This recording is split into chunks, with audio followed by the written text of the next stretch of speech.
Welcome to Lions Talk. Today we have a very special guest. This guy is a heavy hitter, so heavy that he actually decided that he's not going to go by a city name. He's going to go by a county name pretty much. Mr. IE, welcome to Lions Talk, brother. What's going on? Good, man.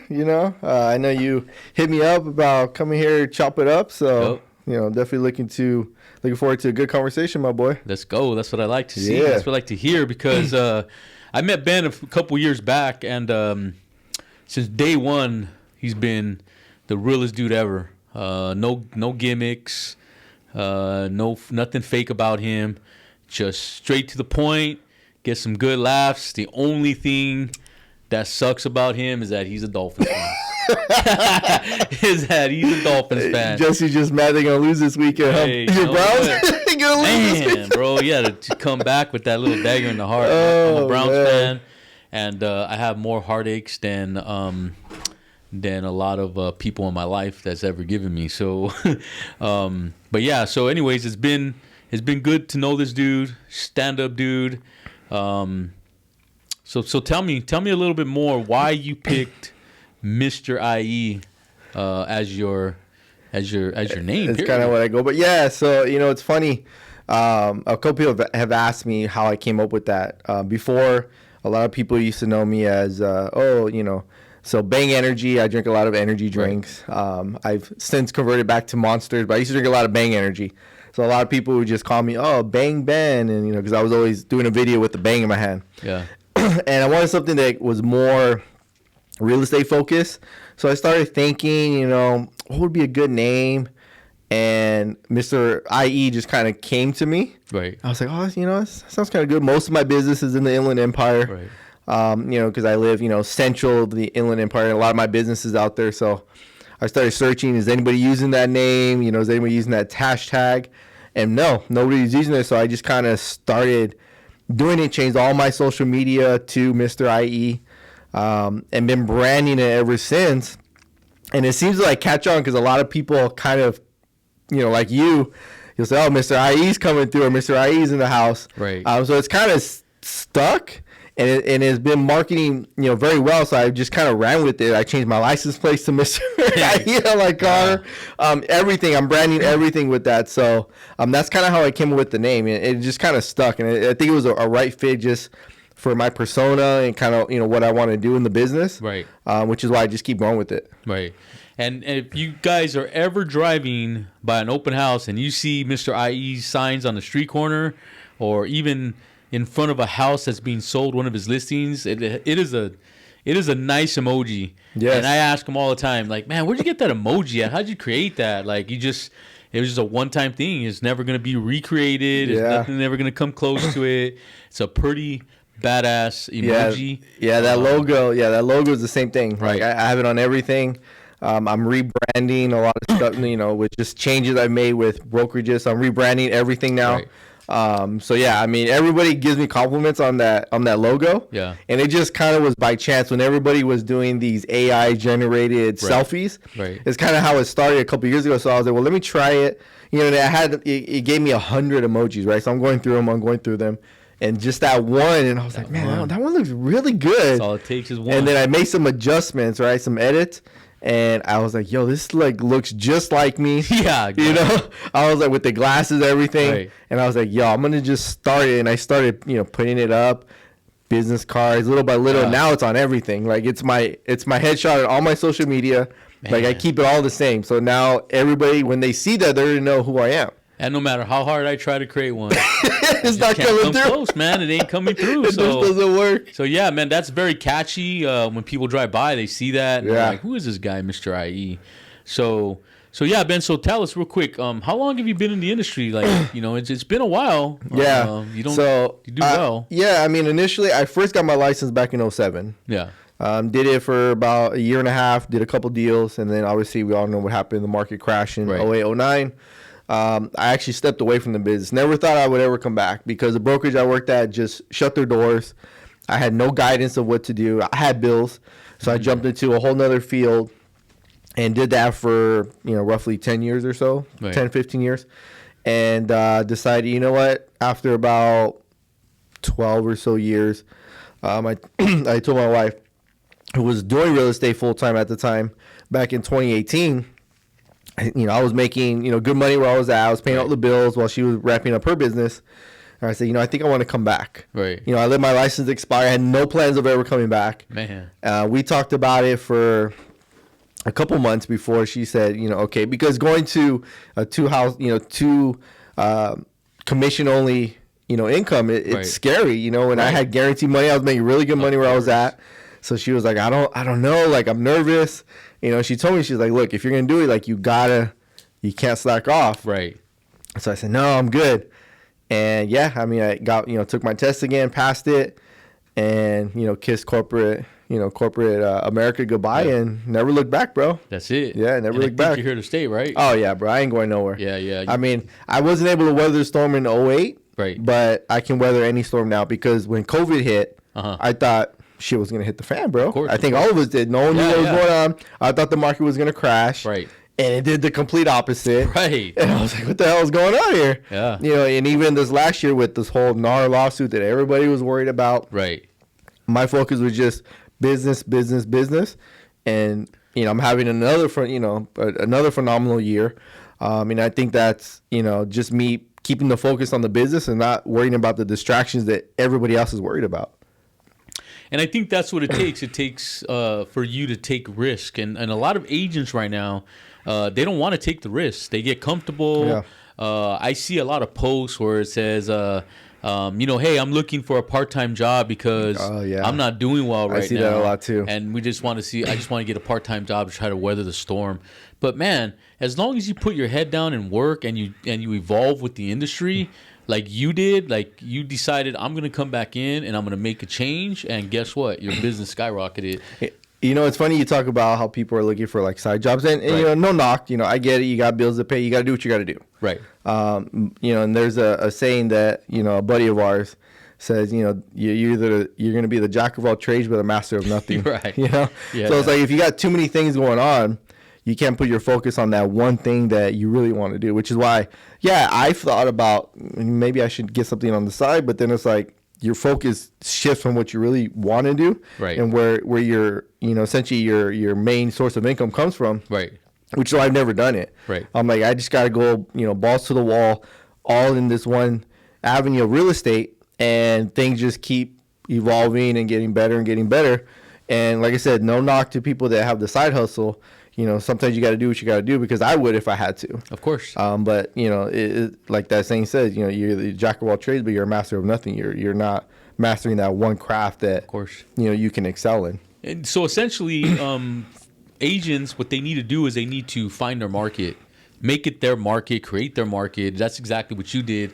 You created what works for you. Yeah. It may not work for everybody else, what you do, but there are some things that agents can do that is the basic fundamentals of this business could sometimes get you to where you need to go. And sometimes I think we forget the basic fundamentals of this business. Oh, 100%. You be too creative, you'll fall by the wayside. Sometimes you have to go back to basics. Yeah, and it's funny you say that, because I think a lot of agents, because I've got caught doing this, early in my career, is the new shiny penny. Like, something new came out, let me try this. Yeah. Let me try this. So you start investing money in this and trying to do all these new things, but the old things, the old ways of getting business, right, is what still gets business. Still works. They don't want to do it. Right. There's things I don't want to do, but what works for me continues to work, and I've doubled down on what I do. There you go. You just got to find what works for you. And what I always tell agents, especially newer ones, because I'll get this question from agents in my office. They're like, what should I do?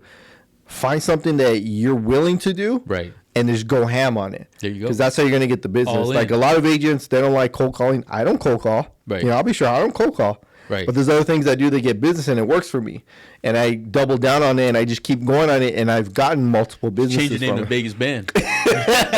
Las Vegas Band so right there. Just go all in. Yeah, so I tell agents, do what you're willing to do. And then just keep doing it every day, and the business will come. Right. You can't try and do all these multiple things. You see the new shiny penny, let me try this, let me try that. Stop looking on, social media. Everyone's trying to sell you something on there. Oh, I got this new program that'll get you all the clients you want. No, dude. Just do the basic stuff. Yeah. And that's what we forget sometimes. Yeah. As humans, we forget that sometimes. Back to basics. So, but not only do you do the real estate piece, you actually are good a flipper. And you have some houses that you flip, and you actually do well with that too. Yeah, so I haven't done any. I did one several years ago. I haven't done any since, but I was real close with an investor that I've been working with for about 4 or 5 years. Right. So I'm learning some things. So this coming year, 2025, I will flip. Vegas at Ben? Least, yeah. at least a couple, bro. Yeah. Like, cause that's what I ultimately want to get to is get out of the retail side and just be on the investment side, flipping, buying, more buy and holds for myself, because that's how I'm gonna build my retirement. And that's how me and you are gonna talk. Yeah, man, let's put some stuff together. Hell yeah. And that would be a new venture for you, so to speak, because I've done a lot of your open houses. Yeah. Anytime he has an open house, we got one coming up in next week. But I do a couple of your open houses, and a lot of times it's an investment property. Yeah. But I do see your videos out there putting houses together and demoing houses and whatnot, and you do have a pretty good circle of influence. Yeah. Your couple of your partners are actually really good. How'd you meet those guys? So the investor I work with, Pedro. So I actually met him by chance. Not by chance. So he had posted something on Facebook looking to partner up with an agent. And my wife, Myra, actually forwarded me the post and tagged me on it. She's like, "Hey, reach out to this guy." And I have had conversations with investors prior to him, and they all would do the same thing. I would meet them, but it was on Facebook. Yeah. Social media branding, it works. Yep. So in the conversation I had before with other investors, they would say, "Hey, find me the deal and then send it to me if it's a deal." Right. Well, every investor has their own, numbers of how much risk they're willing to take. So I don't know what your number is really going to be. Right. So when me and Pedro sat down, we had lunch. Vote for Pedro. So we had lunch. And I was like, "Look, what are you looking for?" And I kind of set my boundaries, like, "Look, this is what I can do." And the first several deals we got were from the MLS. I would say, "Look, I'll set you up on a drip. I have keywords that I can put, so houses that would be an ideal potential flip, would show up in his email every day in the morning." Right. So the first few we got were from the MLS. Over time, me and him have developed relationships with wholesalers. So now most of the deals that he gets are off market. So anything he gets off market. So explain to him what an off market deal is. So something that's not on the MLS or doesn't have a listing agreement. So someone that wants to sell but hasn't signed a listing agreement. So we're getting a lot of properties like that off market. So he'll buy them off market, he'll flip them, and then I just relist them. So that's kind of how that relationship has gone. And like I said, we've been working together like 4 or 5 years now. Right. So we become partners. We're kind of friends now. So it's a great relationship. So we just keep doing what's working, and we're just adding more volume. To our business. There's a couple of things we've talked about doing this coming year, like co-branding, co-marketing. There you go. Because it's like, hey, if you can't get if it doesn't work for a flip, then I just get it as a listing. Yeah. So it's like a win-win. Pedro. Yeah. He's a cool cat, man. Down to earth guy. Yep. Again, your circle of influence is important. You definitely don't want to be around people that are gonna have a negative vibe. Yeah. Positive influence in the community. I was talking to someone that was here yesterday. Just be positive in the community. Don't elaborate off of BS. You know what I mean? Because you want to carry that clean reputation. And you know what? That's what I hear. When it comes to you, man, I don't hear anything bad. I don't hear people saying like, "Oh, that guy Ben, he's full of it," or whatever it is, or you even saying, "Hey, man, that guy's full of it." Like you keep it 100. Yeah, 100. Yeah, and. It's funny because, like this industry is very small. Yeah. And word gets out extremely fast like a wildfire. Yeah. So, you do someone wrong, it's going to get out there. Right. You say something wrong, it's going to get out there. Of course. So, yeah, and I've seen it happen to other agents, and I've seen where, they say or they do something and it's like, oh, shit, what did you just do? Exactly. Because word spreads and it spreads like wildfire. Bro. So, there may be people I may not want to work with, you know, Yeah. just because of how their work ethic is. Of course. You know, but I keep that to myself, you know, Yeah. it's nothing personal. Yeah. Because I don't have anything personal with people. It just but doesn't work for you. business wise, it's, you know, not a good fit. Of course. You know, and it always happens, especially on a escrows. I'm dealing with that right now. Oh, An man. agent, the buyer's agent that hasn't responded to me, and it's irritating me. The lender doesn't respond to me. Yeah. My seller's asking what's going on, and it's driving me crazy because I want to give him info. Just get me involved, bro. I'll take it over. Seriously. And I'm just like, dude, like just You could double end it. I'll take the lending. I told her from the beginning, like, look, whether it's good news, bad news, just I Right. need an update. Right. That's all I need. Like, just give me the update. It's not hard to answer your phone. And it's funny because I make this joke, even though it's real. But me and my wife have a blacklist of like lenders and agents God, here we go. I won't work with. Can we share that blacklist? No, Nah, no. You know, because if you're going through a messy escrow or just messing up on things, it's like I don't want to deal with that again. So course. if you're on that list, Right. you know, and an offer comes in, you know, obviously I don't make the decisions, but Yeah. I will advise, you know, myself like, hey, I dealt with this in the past. Yeah. You know, whether you want to do it or not, it's up to you. But I'm just telling you what I've encountered. So it's Who like you work with matters. Oh, 100%, bro. 100% who you work with matters. Yeah, so and I know whoever that's came up with used that, a lot man. in this industry, but Right. for sure. I should copyright that. Yeah, you should, bro. Or some Yes. shirts on here. Who you work with matters. You know what I mean? Yes.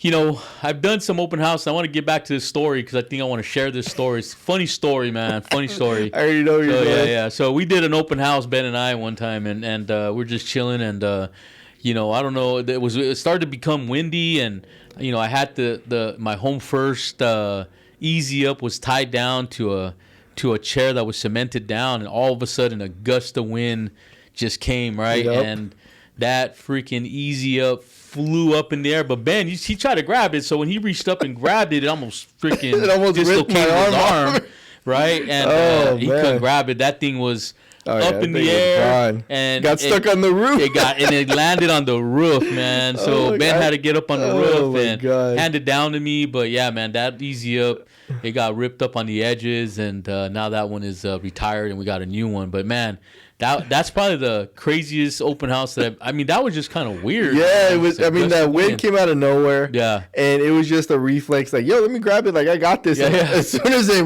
almost ripped my arm, I was like, Man. yo, I gotta let this go before my arm's gone. I was like, I looked "Jeez, up, I Lord." see that thing floating, and it landed on the roof, man. So yeah, that's Oh, man, that was a those are good some time. open houses that you always remember. Besides yeah. The other open house that we did, that was a one shot, one kill, pretty much. Had a lady come in, Yeah. and you know, I think the objective with open houses, what people don't realize is that when that buyer or agent even comes in, you got to make them feel warm and fuzzy. Oh, yeah. Definitely got to make them feel warm and fuzzy. And one day we had a client come in, and she felt that warm and fuzziness, and she said after, she goes, I think it was meant for me to deal with you both. And that was, we got her that one open house. It was a one shot, one kill. Yeah. So You know, what's crazy is that open house, we had very little traffic Right. both days. right, And what I always tell agents, and I even tell it to myself, all I need is one. just takes one buyer Right. is interested in the property, and we just happen to get that one buyer that day. Right. But even to your point is, you know, making everyone that comes in feel welcome, because I've gone to open houses with buyers Right. where the agent just sitting in the corner doesn't acknowledge anything.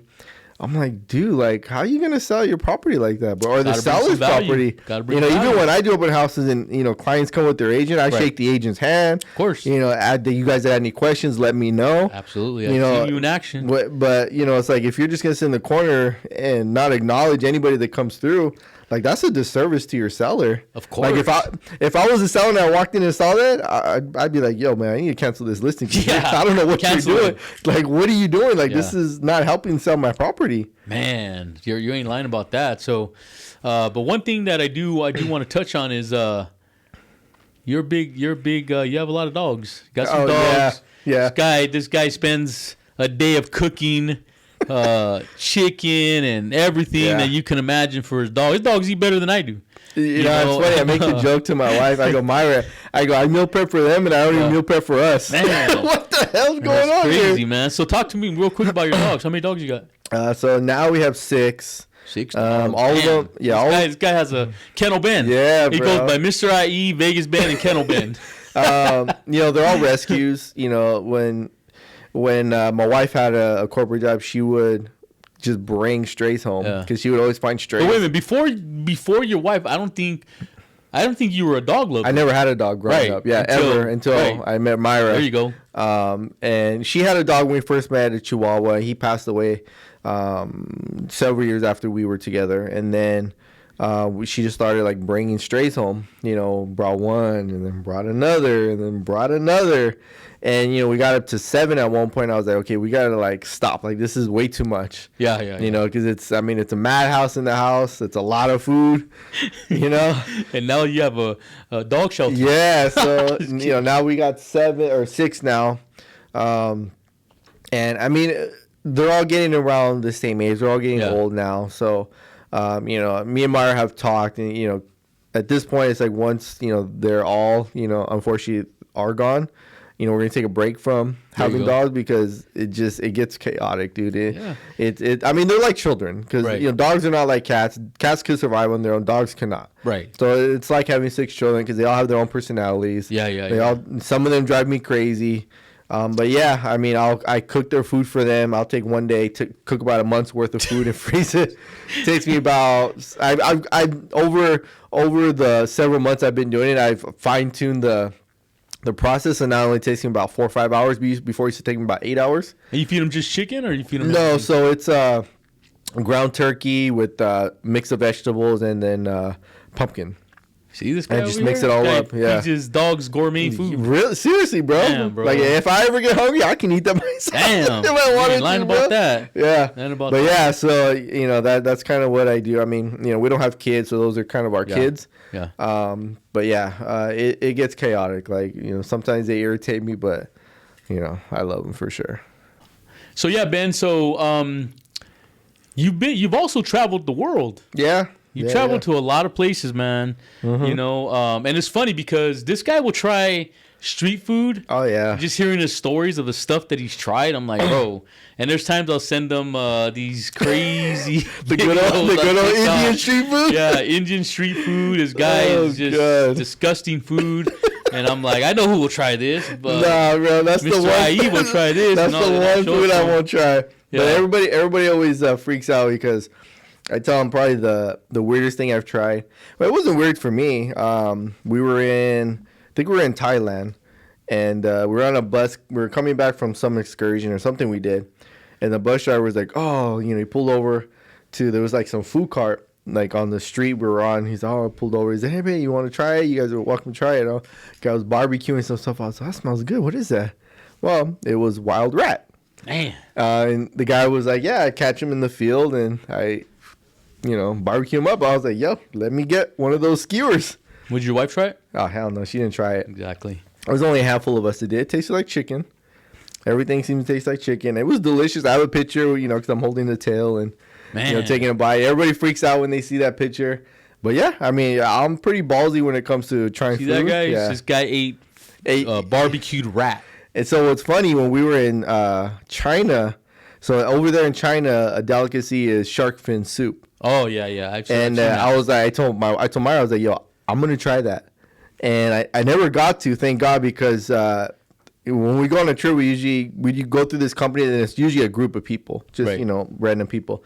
Well, there was these girls that were probably like 18, 19. It was a group of girls, and they ended up trying it somewhere, got like the worst food poisoning, bro. I was like, "Yo, never mind. Don't want to try it. Never mind."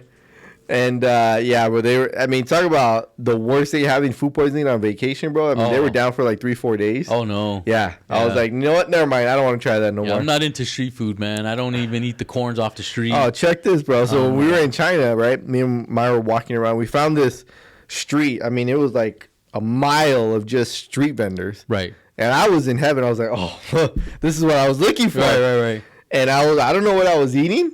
But I mean, I went to almost every single one. If it smelled good, I was like, "Yeah, let me have one." Yeah. Myra was like, "What is it?" I was like, "I don't know." I have no idea, but it tastes good. Yeah. Didn't get sick at all. We were there. No way, man. I tried. I don't remember how many street vendors that day, but But that was the best, bro, because I didn't know what I was eating. Yeah. But if it smelled good, I tried it and it was good. So I'm not gonna eat no type of street food at all. I barely eat tacos off the street. Ah, bro. You know, I have Those are to the make best. sure that I got a good spot that I know.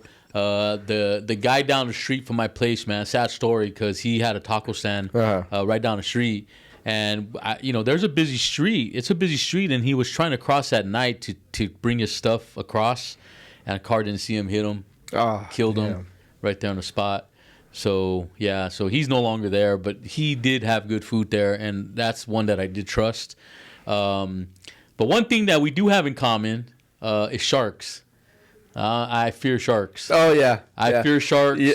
You know what's funny? Myra always messes with me because she'll send me videos. She's like, I'll send them videos too about she'll some be like, shark hey, attack you want or to go in the something, ocean? I'm like, hell no, I go to the ocean. Yeah. No, I fear sharks. When I was a kid, man, I would go deep as far as I can. I didn't want to touch the bottom. I was a pretty good swimmer.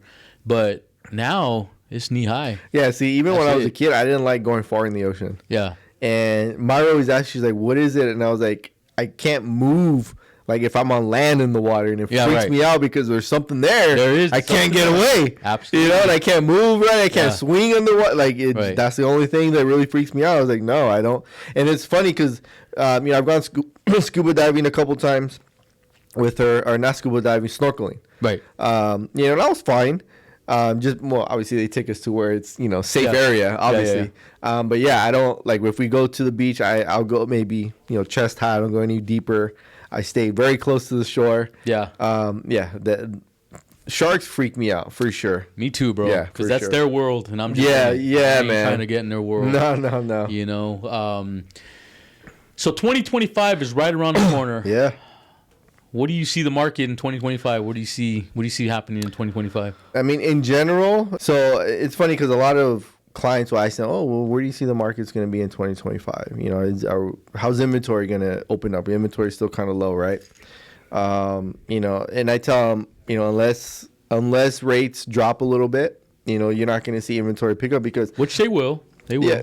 Yeah, I've heard, they're going to drop at some point. I don't, they always ask me when. I was like, well, I can't. If I knew, I would love to tell you, but it's like we got to kind of wait. But it is predicted to drop.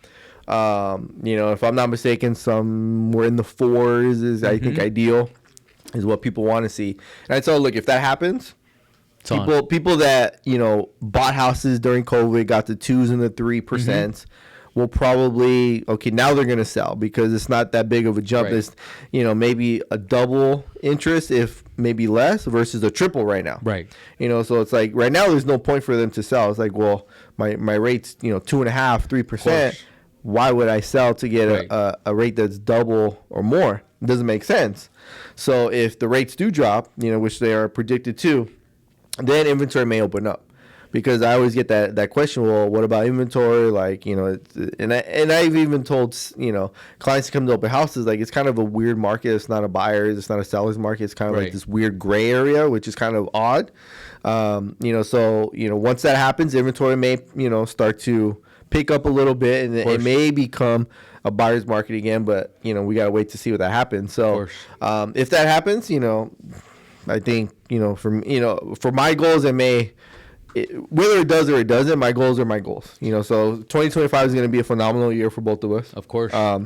But, for buyers and sellers, if that is to happen, I think it's going to be a great time for people to buy. Even though we always say the same thing. Yeah, if you can buy right now, buy right now. Right. I don't like using the term, date the rate, or what is it?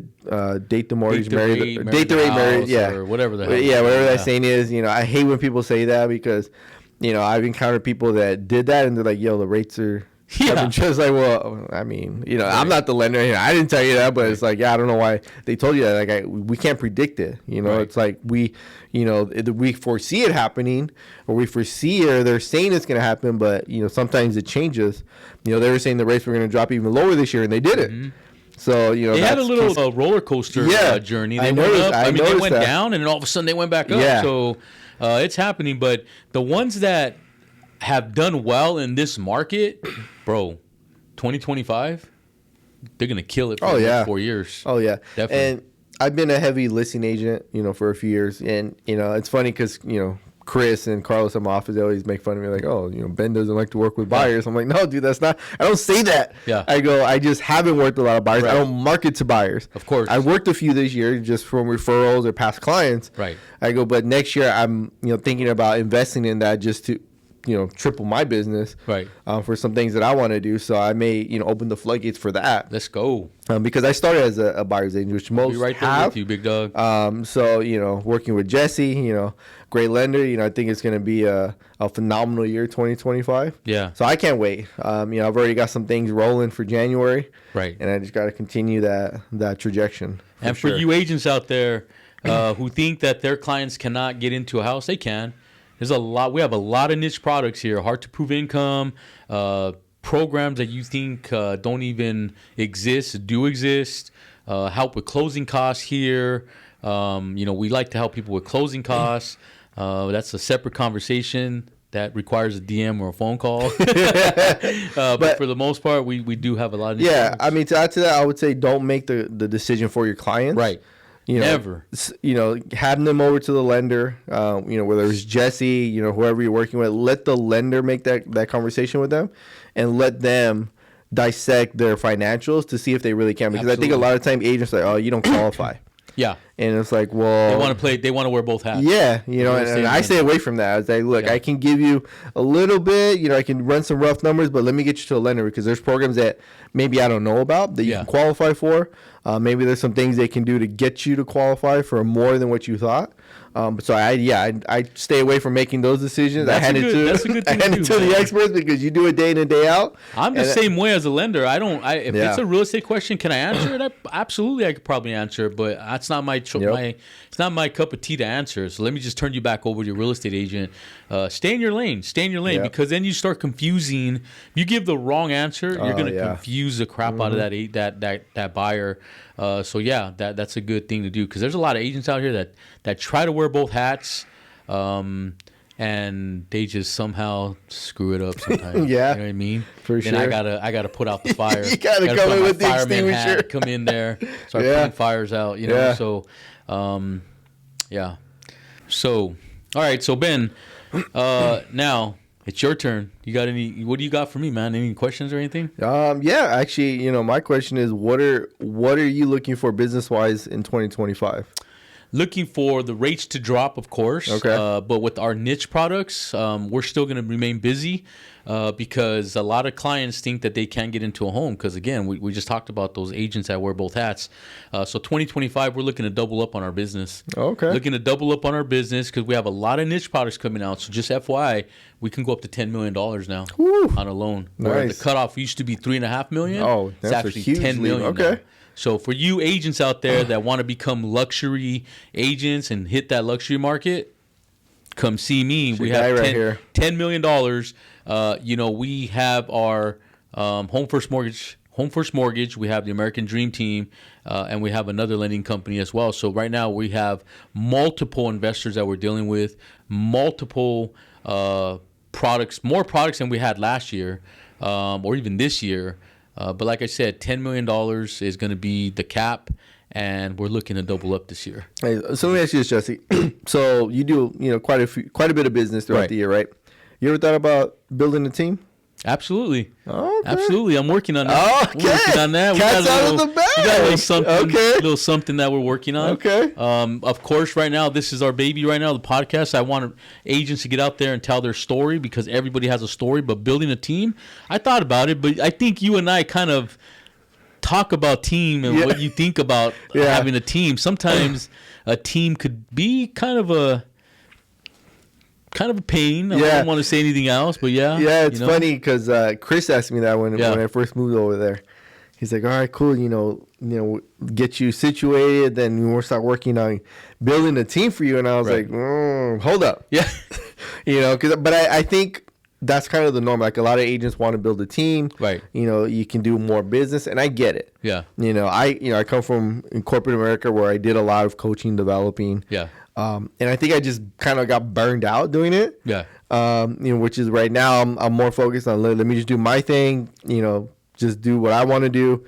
Do my deals and go home. Exactly. I don't have a lot of patience for for trying to like motivate people and kind of get them in the right mindset, because, you know, our buddy Alfred, not to throw any shade, I'm not going to say who, but he had people, you know, that were working, you know, under him or on his team, and they were like, they're like, oh man, this and that. Yeah, and right. always complaining. And I would tell him like, dude, how do you have the patience to deal with that? Right. Like because I would hear them in my office, right, in his office, and I'm like, dude, like, what are you doing? Right. Like, you're spending a lot of time trying to like get this, you know, individual to get to work. To deal with. Yeah, like I can't do it. You know, like I'm so burnt out, because when you're coaching and developing people over and over and over, that's what I did for so many years. Like now I'm like, I don't know if I want to do that again. Right. You know, like my best friend is getting his license. So my team, if you want to call it, you know, it's Myra. Right. You know, my best friend will get his license. I told him I'm going to take you under my wing. And that might be it, because, you know, what I'm trying to transition to, I already told my boy, I was like, dude, get your license, hurry up. Right. Because I'm going to just feed you stuff to do, like clients. You know, I'll take my cut. Because I want to, my focus is going to go somewhere else. Mm-hmm. But you're going to like start off like really strong if you just hurry up and get your license. I've been telling him for years to get his license. Right. So he's now, you know, going to take the test in January, and that'll kind of be like my team. Like technically, I don't know if I want any more than that. So Alex obviously is the military mindset. He's a military man. But I thought if I run a team, if I get a team, I'm just going to build a small one. Yeah. Not like a big, you know, 20, 30. I mean, that'd be nice. But for the most part, I think, you know, Navy SEALs travel as a small team for a reason. Everybody has a job to do. Yeah. And we're going to get in and get out. Okay. Yeah. So I think that's what I'm going to focus on, is a small team next year. And then just go from there. Nice. Just go from there. Now, what's next for the American Dream Team? Lions Talk, baby. Lions Talk, yeah, baby. To master social media and help agents brand themselves on social media. And the man behind the camera is my boy. His name is John, but I call him Obi-John Kenobi because he's a Jedi master when it comes to this video game.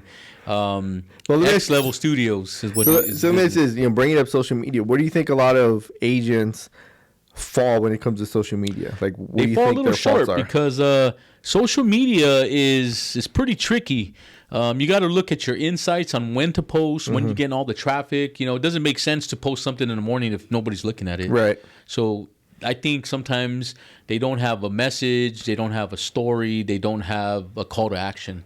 And if you don't have any of those things, a call to action, a story, or know when to post, nobody's going to see your stuff. Yeah. You know, so, but social media is the way to brand yourself, to get people to see what you're doing, to run ads on your brand, because there is a targeted audience out there, and if you run ads, you can target a certain audience that's going to benefit you. So if you're not doing that, you're going to come up short.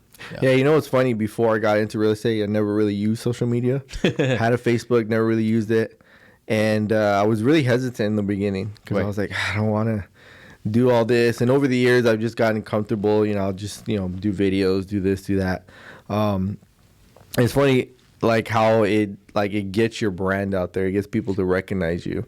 And there's still agents to this day that I'll see. They'll post something on Facebook, or I'll just hear them talking like, I don't like social media. And it's like, you're gonna get left behind. Right. Like you have to. Like that is where your business is gonna come from, or that's where people are gonna know you from.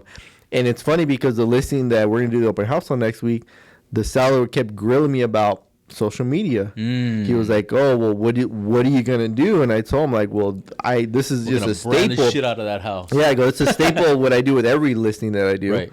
You know, it gets, you know, plastered on all my social media. It's not just yours because it's $1 million property, but I do it regardless. Right. You know, and they wanted to see, well, how many followers do you have? And, you know, just asking me a bunch of questions. I was like, I'll send you anything you want. I'll send you screenshots so you can see. But that was his biggest thing. You know, and this guy's 85 years old. So at his age, he knows there you go. How to get exposure is through social media. Right. So if you're an agent and you're not using social media, you will be left behind. Yes. Stop worrying about, you know, and, you know, no disrespect, but a lot of females are, you know, I don't look, you know, perfect, or I mess up, and they want to do takes and takes and takes. Right. Just do the video authentically and post it. I've done multiple videos where I mess up and I just keep going. Just post it. Like, it doesn't have to be picture perfect. And I think that's where a lot of agents in general just get worried, like, oh, the video's not perfect. I got to redo it over and over and over. And then just never post it. Don't say that too loud with this guy over here, because when we make videos, man, I'm thinking this is gonna be a one recording shot. Nope, it's gonna be multiple scenes. You're an actor, Jesse.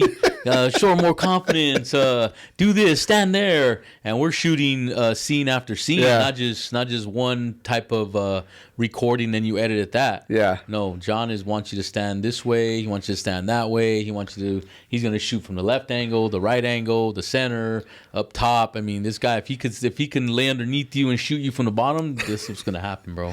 But I think that's a little different. Like, I mean, that's quality though. Yeah, that type of video is different, right? But like, just the random, like, just stuff like throughout the day, like, oh, I'm showing this house, right? I think a lot of agents, like, they'll do it and then they mess up and then they either don't post it, right, or they'll try and do it over and over and over and they never post it. Well, this guy follows me everywhere we go. I mean, we're going to eat, and I got to watch myself sometime because he'll catch me when I'm eating or something, or maybe I have my hand here or something, and I'm like, John, you got to tell me when you're recording, man. I got to fix my posture. He's trying to keep it authentic, bro. That's very authentic, man. So, yeah, you got to have a good camera guy.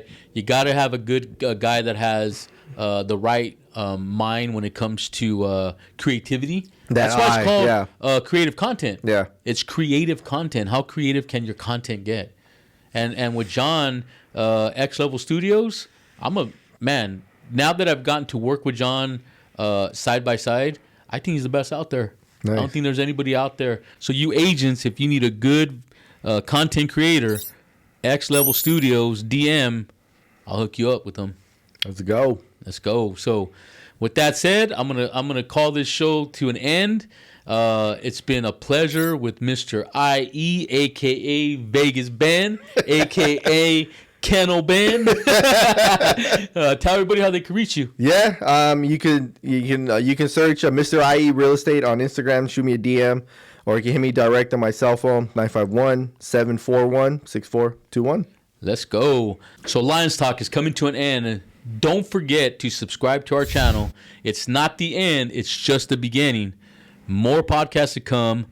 This is just one of many. If you want to know more about what we talked about today, you can DM Mr. IE. You can DM me if you want to tell your story. Follow me, The Mortgage Lion 824, on all social media platforms, even on YouTube. And don't forget, make it a great day. Let's go. Boom. Bro, I'm telling you, this Yankee blue is the shit, bro. I mean, it looks Yankee blue, bro. We got the angel red curtains right here. Oh, come on, bro. Yeah, so. Hell yeah. And that jacket, though, bro, I can't find one. Oh, bro, I found this by chance. You know what's funny, bro? When I got it, I was like, can I rock this? And I threw it on. I was like, yeah, I can rock it today, bro, with the pink shirt, too. Yeah, bro. Good. You gotta stand out a little. You gotta get you some LVs, though. Bro, no. Come on now, bro. Yeah, right. They're prescription. Come on, bro. I forgot about that. So there you go. He got his LVs. I got my LVs. Yeah, bro. Hell yeah. Right, where you gonna watch that Browns game at, bro? Nowhere near you. Come on, bro. Thank you, Big Dog, for coming through. Thank you. Hell yeah. Appreciate it.